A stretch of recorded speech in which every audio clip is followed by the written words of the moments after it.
Well,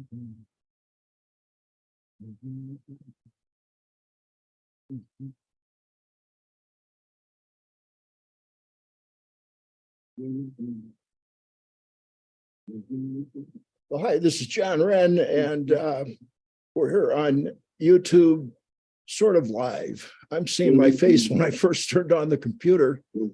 Hi, this is John Wren, and we're here on YouTube, sort of live. I'm seeing my face when I first turned on the computer.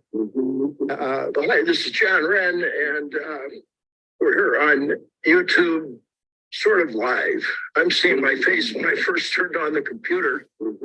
Hi, this is John Wren, and we're here on YouTube, sort of live. I'm seeing my face when I first turned on the computer.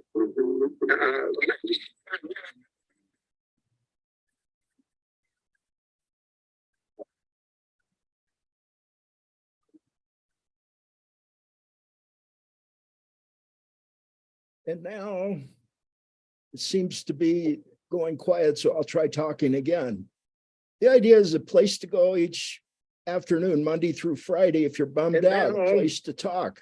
It seems to be invited quiet, so I'll try talking again. To meet with us. The idea is a place to go each. I don't think this is afternoon, Monday through Friday, if you're bummed out, a place to talk. Doing this. Seems to be invited quiet, so I'll try talking again. To meet with us. The idea is a place to go each. I don't think this is afternoon, Monday through Friday, if you're bummed out, a place to talk. Doing this. Seems to be invited quiet, so I'll try talking again. Meet with us. The idea is a place to go each. I don't think this afternoon, Monday through Friday, if you're bummed out.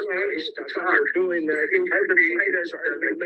Try talking again. Meet with us. Here's the place to go. I don't think this afternoon, Monday through Friday, if you're doing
that. Back again.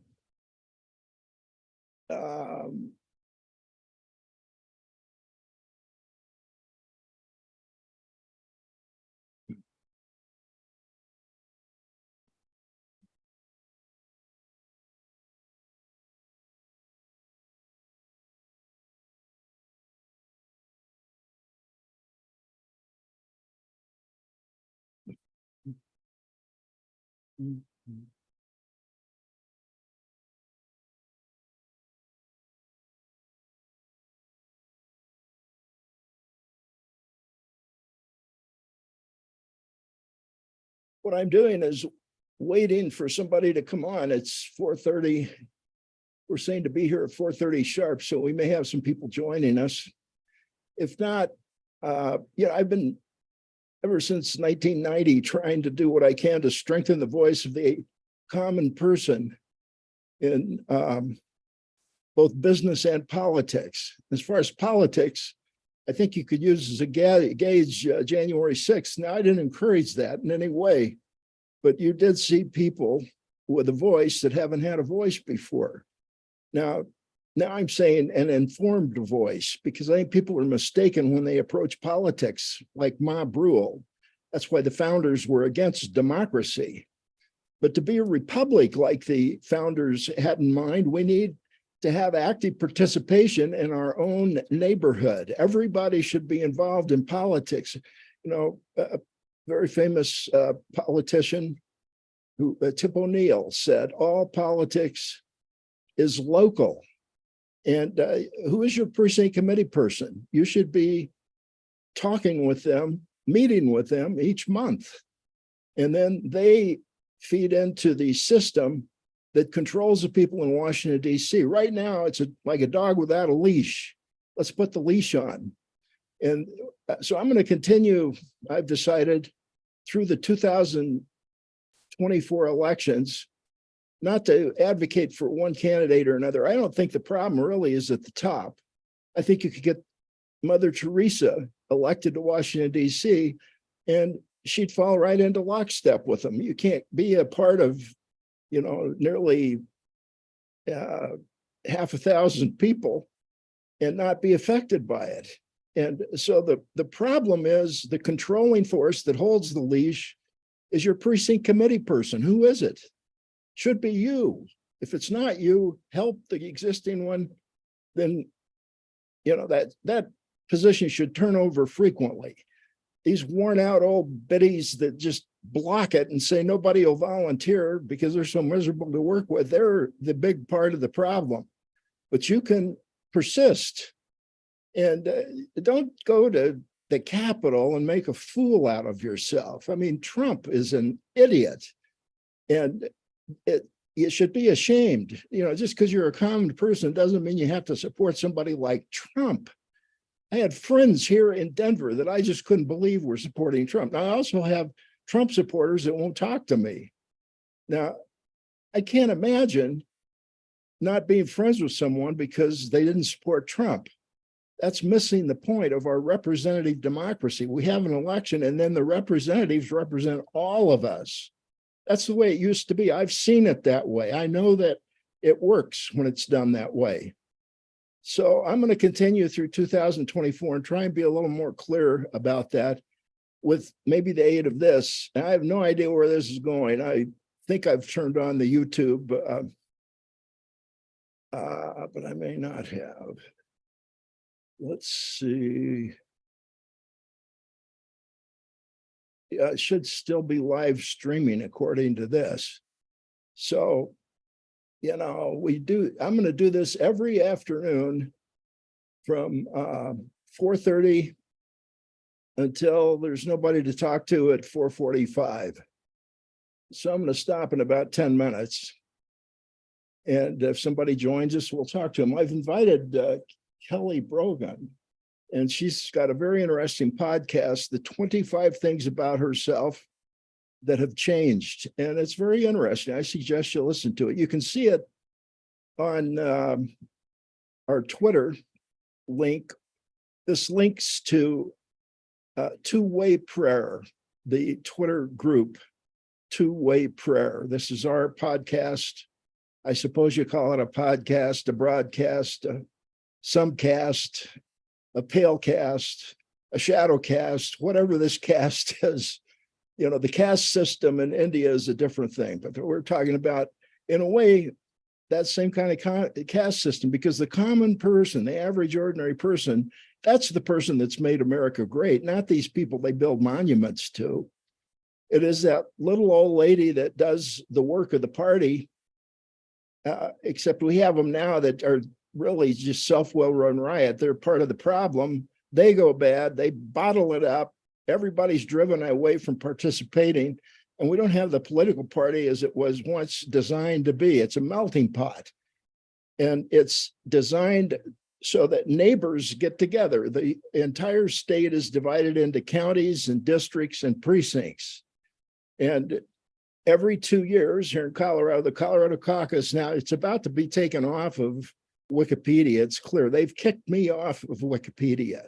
So if my credential is, and I don't know if you're seeing this, I got a message from Twitter that they thought that this was obscene or something. I don't know, maybe my beard is obscene. That might be scaring the children. I keep thinking maybe I should cut it off. Although I listened to Kelly Brogna's, she's here on Twitter, and I listened to her 25 things about herself that she used to hate, like guns, that she now is at the opposite end. She would not date a man that didn't know how to handle a gun. I think that's a good decision. In our country, guns have just been part of what we do. Now, these people that are lunatics and shoot a bunch of people, if they don't shoot them, they're going to set bonfires or be arsonists. They're going to do something else. So the gun is not the problem, but there is a problem. And the problem is that the people at the grassroots level, the voice of the average ordinary person, like me, for sure, maybe you, is not being heard. The person right on the production floor knows what to do. Peter Drucker, one of his students, told me that he taught that if you go into the office, talk to the C-level executives, they may know what the problems are. A lot of times they don't even know what the problems are, but they'll know they're not getting the results they want. But you go down on the shop floor, they know what the problems are and how to fix them. And that's true of our political system. So, it can turn bad too. There was not the control built into the system in early 1900s, 1912, honest John Shafroth, our governor, who was admired by both political parties, saw the abuse. It was sort of like the gangs of New York here in Colorado. And he kept the legislature in a special session until they adopted a package of progressive reforms that included the Colorado caucus. I participated in it when it was at its peak. It was terrific. It was a great experience for me. And I saw it at its best. It's now at its worst, and it keeps getting worse. And, they're going to do away with it. Now, why is this happening? It's because the people at the top don't want to see the people at the bottom have a voice. You, me. They just want us to shut up and keep plowing. So, get involved, but not. I feel bad about January 6th. I feel a certain level of responsibility because I think I kicked a sleeping giant. I did workshops on what I'm talking about with you now, minus the January 6th piece. And it was about how the political system works. We'll do that each afternoon here. I'm going to try to get a precinct committee person to come on. I learned about it from Lyle Lindesmith. He was a phenomenal person. And I was elected precinct committee person just out of school, going door to door, knocking, giving out literature. And I knock on the door of Lyle Lindesmith, who just happened to be in my precinct. And he said, "Oh, come in." And we sat down and talked the entire afternoon. And Lyle had been an entrepreneur, built a very successful business, and it gave him the leisure time to participate. And that's what happens. He wasn't a giant, but he had a business so that he could leverage his time through other people. They had good jobs and he made more money and had leisure time. And that's why corporations hate politics. It takes time. And they don't want to give you leisure time to go out and participate in politics. What they want you to do is to do your work and then maybe do charitable things where the company looks good. But don't go where you have real power, because it will take some time. And Lyle had built a successful business and he started in his precinct. You know, he wasn't born in 1912. He might have been born in 1912. I'm not sure what year he was born, but the caucus existed. He participated in it, and he and a couple of other people really changed Colorado politics because they made it, they kickstarted it. Now, what happened is the League of Women Voters, when the caucus was adopted, really supported it because they could see it was needed. Now the League of Women Voters, as far as I can tell, is in the control of the elite forces, elite people that have gone to the right schools, have some expertise in some particular subject, have some credential of some sort, have connections. They don't like the grassroots. And that's why there's been a systematic effort to kill the equivalent of the Colorado caucus in the states across the country. Now there's just a handful of them left, but it was part of the progressive reforms. Referendum, recall, those are good tools too. We had not had a recall in Colorado in quite some time until I started talking about it, and we've had several. And I think it gets their attention. You know, we ought to recall somebody just to show that the grassroots has the power. Now you need to either participate in the party at the grassroots level, or what you might want to do right now is to set your, all of us think we're some expert. And if the world would just rotate the direction that we're thinking it should rotate, everything would be wonderful. And that's foolish. What we want to do is to do everything we can to get a good person elected into public office, encourage candidates in our own neighborhood, and to take a close-up look, not like this guy back in Washington. This is a complete liar. Nobody noticed it until he's elected, and now they're starting the session and they find out he's a bum. Well, that doesn't happen in the way the Colorado caucus used to be set up, because there was close contact with the candidates at the precinct level, at the county level, the district, and the state, and the national. And that's powerful, and it's toxic if it's not used correctly. And the people participating in that have to be fair-minded. It's not just a way to ram home your candidate. There's, and I'm going to talk about that. What time do we have? I want to stay here long enough. I think I'm going to stop. I thought we'd have somebody joining us by now, but I'll be here each afternoon. Invite you to come, share with your friends. An unlimited number of people can watch this. You don't have to RSVP, just come at 4:30 sharp, Denver time. That's 8:30 Eastern time. And it is 3:30 Pacific time.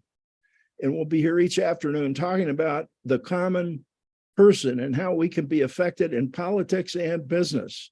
Now, am I holding myself up as some model you should follow? No, as a matter of fact, I'm kind of the bad example. You might ask me how I've done certain things and then do just the opposite, and you'd be pretty safe. This is not a place to come for advice, and I want your voice. I mean, if I'm off base about something, join me the next day. We'll be here each day, Monday through Friday, each weekday, 4:30 Denver time, and we'll see you back here tomorrow, maybe. I'm John Wren, JOHNWREN. You can see me at johnwren.com.